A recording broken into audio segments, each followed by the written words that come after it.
Welcome back to hello doctor. Avis hospitals senior interventional radiologist doctor Raja V Koppal గారితో varicose వెయిన్స్కి latest treatments లేజర్స్తో. ఈ laser treatment అనేది అందరికీ సాధ్యమంటారా? ఎవరినైనా చూసి మీకు సూట్ అవుదని పంపించే సందర్భాలు ఉంటాయా? అంటే లేజర్ చేయకపోవడానికి రెండు కారణాలండి. ఒకటి కాంట్రాఇండికేషన్, అంటే ఏ కారణంగా వారికి చేయడం వల్ల వాళ్ళకి బెనిఫిట్ ఉండదు లేకపోతే నష్టం అవుతుంది అనుకోవడం ఒకటి. One of the commonest contraindication that comes to my mind ఏంటంటే ప్రెగ్నెన్సీ ఉన్నప్పుడు కానీ వెరికోస్ వెయిన్స్ వచ్చాయనుకోండి, ప్రెగ్నెంట్ విమెన్ మీద గట్రా ఈ లేజర్ అన్ని చేయము, ఎందుకంటే మళ్ళీ దాని ఎఫెక్ట్ ఏముంటుందో మనకు తెలియదు కాబట్టి. సో అలాంటి కారణాలు చాలా ఉంటాయి. అలాంటి వాళ్ళకి చాలామంది పంపించడం జరుగుతూ ఉంటుంది. ఇందాక మనం డిస్కస్ చేసుకున్నట్టుగా కాళ్ళకి వెళ్ళే రక్తనాళాల్లో ప్రాబ్లం ఉన్నప్పుడు కాళ్ళ నుంచి వచ్చే రక్తనాళాలు రిపేర్ చేయడం మంచి అలవాటు కాదు. సో రెండు కలిసి ఉన్నప్పుడు ఫస్ట్ వెళ్ళే రక్తనాళాలు ఫస్ట్ రిపేర్ చేయాలి, తర్వాత వెయిన్స్ని రిపేర్ చేయాలి. సో అదొక ఇంకొక ఎక్సెప్షను. ఇవన్నీ పేషెంట్ ఫ్యాక్టర్స్. ఇప్పుడు రెండో set of factors are technical factors. అంటే మన లేజర్ ఫైబరు మనం పెట్టగలమా? సో చాలామంది నాకు చెప్తుంటారు, మా ఊళ్ళో డాక్టర్ని కలిసామండి, ఈ వెయిన్స్లో వంకలు ఎక్కువ ఉన్నాయి, అందుకే లేజర్ ఫైబర్ పెట్టలేము, మనం కట్ చేయాలని చెప్పారని. అవంతా నిజం కాదండి. ఇప్పుడు మాకున్న లేజర్ ఫైబర్స్ ఎలాంటి వెయిన్స్లోనే పెట్టేసేయచ్చు, ఎక్కడైనా పెట్టి ఈజీగా చేసేయచ్చు. సో ఒకప్పుడు 2 సెంటీమీటర్స్ కన్నా ఎక్కువ డయామీటర్ అంటే ఎక్కువ ఉంటే చుట్టుకొలత చేయకూడదు లేజర్ అనేవాళ్ళు. అదంతా పాత బూటకం అండి. ఇప్పుడు ఈజీగా చేసి తగ్గించేసేయచ్చు. సో టెక్నికల్ ఫ్యాక్టర్స్కి నాకు తెలిసి ఎవరికి నేను రిఫ్యూజ్ చేయలేదు. ఎస్, కొన్ని పేషెంట్ రిలేటెడ్ ఫ్యాక్టర్స్కి మాత్రం మీకు అక్కర్లేదు, వీలు పడదు, తొందరగా తర్వాత చేద్దామని చెప్పడం జరిగింది. విశాల్ గారు కాల్. విశాల్ గారు నమస్తే, చెప్పండి. నమస్తే మేడం. నేను 8 months కింద వెరికోస్ వెయిన్స్ లేజర్ ట్రీట్మెంట్ చేయించుకున్నాను. ఎక్కడ? EVLT procedure. ఎక్కడ చేశారు? Care hospital. కేరా. అయితే ఇప్పుడు సార్ నాకు ఇప్పుడైతే ఎటువంటి డిస్కంఫర్ట్ లేదు, కాకపోతే యాంకిల్ దగ్గర కొంచెం బ్లాక్నెస్ డిస్కలరేషన్ అవుతుంది. సో అది నథింగ్ టు వరీ అండి. ఆ ఏరియాలో బ్లాక్ రావడం సహజమే. ఆ వెయిన్ మారినప్పుడు ఆ హిమోసైటిన్ డిపాజిషన్ వస్తుంది. డెఫినెట్గా మీరు వెళ్ళి మళ్ళీ పీసీ గుప్తా కలిస్తే వాళ్ళు చెప్తారు. Is an excellent surgeon. So డెఫినెట్గా వాళ్ళు కన్సల్ట్ చేయండి. ఒకప్పుడు ఇలా స్ట్రిప్పింగ్ అలాగే చేయించుకున్న సర్జరీ చేయించుకున్న వాళ్ళకి, లేకపోతే ఎక్కడైనా హాస్పిటల్స్, గవర్నమెంట్ హాస్పిటల్స్లో వాళ్ళకి సక్సెస్ అవ్వలేదనుకోండి, అప్పుడు మీ దగ్గరకు వచ్చి లేజర్ ట్రీట్మెంట్ తీసుకోవడం సాధ్యమేనా? యా చాలా కామన్ అండి. ఇన్ఫ్యాక్ట్ గవర్నమెంట్ హాస్పిటల్ అయితేనేమి, లేకపోతే ఊళ్ళలో వాళ్ళు వెళ్ళి డాక్టర్స్ దగ్గర చేయించుకోవడం అయితేనేమి, ఇలాంటి కేసెస్ స్ట్రిప్పింగ్ చాలా ఫ్రీక్వెంట్గా ఫెయిల్ అవుతుంది. స్ట్రిప్ అయి ఫెయిల్ అయిన కేసెస్ కనీసం ఇప్పుడు ఇవాళ నేను 9 కేసెస్ చేశాను, అందులో 3 స్ట్రిప్ అయి ఫెయిల్ అయిన వాళ్ళు ఉన్నారు నా లిస్ట్లో, ఇవాళ లిస్ట్లో. సో అలాగా ఇది చాలా కామన్ అండి. ఇట్స్ గివెన్ థింగ్ అండ్ మనం దాని ట్రీట్మెంట్ కూడా చేస్తాం, పెద్ద విషయం కాదు. ఇంకోటి, మిడిల్ ఏజ్లో వారికోస్ వెయిన్స్ సమస్యతో పాటు ఆస్టియో ఆర్థరైటిస్ కూడా ఉంటుంది. అండ్ మీరు చెప్తుంటారు లేజర్ ట్రీట్మెంట్ తర్వాత బాగా యాక్టివ్గా ఉంటేనే మంచిదని. ఈ సర్జరీ అంటే ఈ సిచ్యువేషన్ ఎలా డీల్ చేస్తుంటారా? ఒక నీ రీప్లేస్మెంట్ చేయించుకొని రమ్మంటారా, లేకపోతే ఈ ట్రీట్మెంట్ తర్వాత అదంటారా? ఎలా ఉంటుంది? అంటే ఇది all depends on the patient అండి. అసలు వాళ్ళకి ఏంటి సివియర్ ప్రాబ్లం. అంటే సపోజ్ వాళ్ళు జాయింట్లు పూర్తిగా అరిగిపోయి పూర్తిగా నడవలేని పరిస్థితులతో పాటు వెరికోస్ వెయిన్స్ అన్నారు అనుకోండి, ఎస్ ఫస్ట్ నా జాయింట్ రిప్లేస్మెంట్ చేసుకోండి, జాయింట్లు బాగా నాకు చేద్దాం. ఎందుకంటే మీరు లేజర్ చేసినా ఏం చేసినా మీరు నడుచుకోవడం కోసమే మనం అంత ప్రయాసపడుతున్నాం. సో మీరు ఆ నీస్ రిలేటెడ్ విషయం మీద మీరు నడుచుకోలేకపోతే నా ప్రయోజనం లేదని పంపించడం జరిగింది.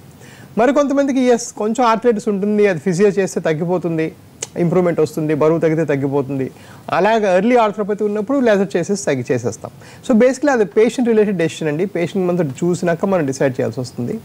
ఎస్, ఈ వెరికోస్ వెయిన్స్ చేసినంత మాత్రం నీ ప్రాబ్లం తగ్గదు, నీ రీప్లేస్మెంట్ చేసినంత మాత్రం వెరికోస్ వెయిన్స్ తగ్గదు. కానీ డెఫినెట్గా అక్కడ ప్రయారిటైజేషన్ అనేది పేషెంట్ అసలు ఎలా ఉన్నారు వాళ్ళని చూస్తేనే మనం డిసైడ్ చేయాలి. సురేష్ గారు కాల్. సురేష్ గారు నమస్తే మేడం. నమస్తే అండి సురేష్ గారు, చెప్పండి. ఖమ్మం డిస్టిక్ సార్, వైరా మండలం మేడం. అలాగే చెప్పండి. ఖమ్మం డిస్టిక్ వైరా మండలం మేడం. ఓకే అండి, చెప్పండి, వినపడుతుంది. మీ క్వశ్చన్ అడగండి క్లియర్గా. ఒకసారి హాస్పిటల్లో రాజా సార్. అలాగే మీ కాల్ క్లియర్గా లేదండి. రాజా గారు మీ కాల్ క్లియర్గా లేదండి, మళ్ళీ ట్రై చేయండి సురేష్ గారు.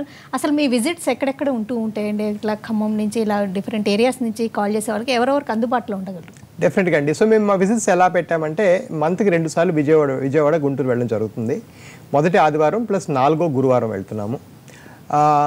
ఇవి ప్రతి 2nd and 3rd Sunday and ఈసారి 4th సండే కూడా వైజాగ్ వెళ్ళడం. అంటే 27వ తారీఖున వైజాగ్లో ఉంటాను. So 2nd and 3rd Sundays వైజాగ్లో ఉంటాను. ఈ వీక్ ఈ సండే కూడా వెళ్తున్నాను. And every Monday I mean Bengaluru. ఇవి నా ట్రావెలింగ్ స్కెడ్యూల్. ఇది కాకుండా మనం మిగిలిన రోజులు హైదరాబాద్లో ఉండి మనం పేషెంట్స్ సర్జరీస్ చేయడం జరుగుతుంది. ఇప్పుడు మెయిన్ థింగ్ ఏంటంటే ఆల్మోస్ట్ ఈ వచ్చే 2019 లోపల కనీసం ఆంధ్ర తెలంగాణ వైడ్ ఒక 5 వారికోస్ వెయిన్స్ సెంటర్స్ పెడదామని చూస్తున్నామండి. దానికి సరిపోయినగా కొత్త డాక్టర్స్కి ట్రైనింగ్ చేయటం, ఈ వారికోస్ వెయిన్స్ అంటే నేను అమెరికాలో పొందిన ట్రైనింగ్ అంతా కూడా వేరే వాళ్ళకి పంచిపెట్టి ఒక 4-5 డాక్టర్స్ తీసుకున్నాం. వాళ్ళు చాలా బ్రహ్మాండంగా పర్ఫామ్ చేస్తున్నారు. వాళ్ళ మద్దతు తీసుకొని 4-5 సెంటర్స్ పెడుతున్నామండి. దానికి అంతా బిల్డింగ్స్ చూడటం అంతా జరుగుతుంది. ప్రాబ్లీ జూన్ జూలై కల్లా 2-3 అయిపోతాయి. సో ఈ పెరుగుదల ఎందువల్ల అవసరం పడుతుందంటే పాపం చాలామంది ఊళ్ళలో ఉన్న వాళ్ళు అంతా ఇంత దూరం రాలేకపోతున్నారు. కాబట్టి మనమే వాళ్ళ దగ్గరికి వెళ్ళి చేద్దాం అనేది నా ఉద్దేశం.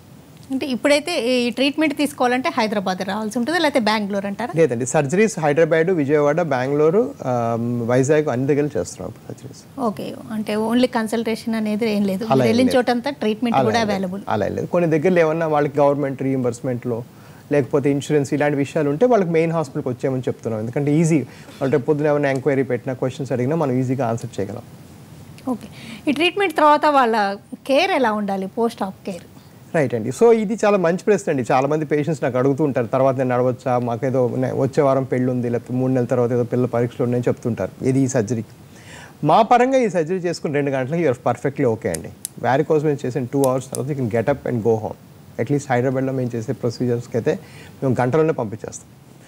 దాని తర్వాత మెట్లు ఎక్కొచ్చు, బాత్రూమ్ వాడుకోవచ్చు, మీ పనులన్నీ యథావిధిగా చేసుకోవచ్చు. మీకు ఎటువంటి కొయ్యటం, కుట్లేయటం, మత్తీయటం ఏమి ఉండదు. కాకపోతే మీరు ఈ కాళ్ళల్లో బాగా నలుపు పెరిగిపోయి పుండ్లు పడిన తర్వాత కానీ, కాలు బాగా నొప్పి అయిపోయిన తర్వాత కానీ, కాళ్ళు రసికారిన తర్వాత కానీ, కాళ్ళు ఏదో సమస్య వచ్చిన తర్వాత కానీ మా దగ్గరికి వచ్చారంటే అప్పుడు కూడా ఈ వెరికోస్ వెయిన్స్ చేయడం వెంటనే చేసేస్తాం. కానీ దాని తర్వాత మీరు మా దగ్గర తరచూ వచ్చిపోతూ ఉండాలి, కొన్ని రోజులు మందులు పెట్టాలి. దాన్ని తగ్గించడం అనేది ఇంకో లాంగర్ ప్రక్రియ. అవి కూడా మేము తగ్గించేస్తాం. మేము నెలకి 75 wounds కంట్రోల్ చేస్తాం. కాళ్ళలో 75 రకాల పుళ్ళను మేము తగ్గిస్తాం నెలకి. సో మేము ఈజీగా తగ్గించేయగలం. కాకపోతే దానికి ఒక ప్రాసెస్ ఇంకా లాంగర్గా ఉంటుంది.